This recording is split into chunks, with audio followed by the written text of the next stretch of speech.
hello आना नमस्ते आने आने आपण देखुवे आसिक रोप्रे पहुँचल माता मनसादेवी मंदिर फर्स्ट 50 मीटर हम आपण पादर चलिक जावाई पड़ो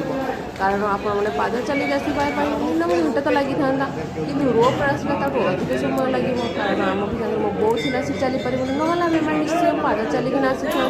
पहाड़ पर रास्ता आम आसी पहुँचीगला पदफुल बहुत सारा बिक्री होता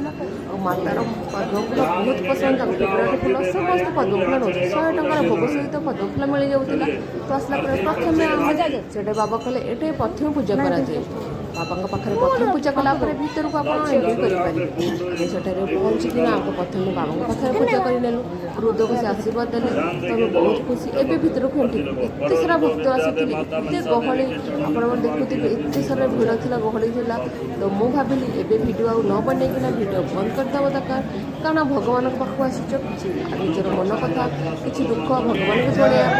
भल भाव में भगवान पाखे पूजा करना घर को फेरिया बंद कर देखिए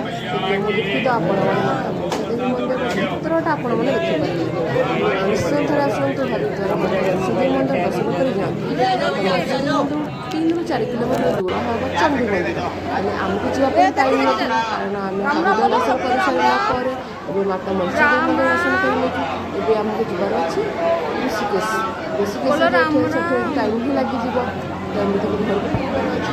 से आम चंडी मंदिर जाइना घर भी रिटर्न कर माता मनसादेवी मंदिर बहुत सुंदर होता भल भाव में दर्शन कर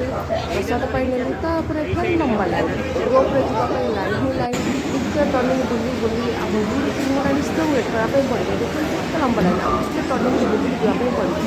फाइनाली आम आसा पहुँची तो बहुत सारा खुशी माता मनसादेवी मंदिर दर्शन कर सारापर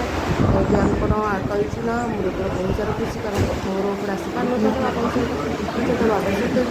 जीव आम लाइन अच्छे आम पाली पड़ भिडियो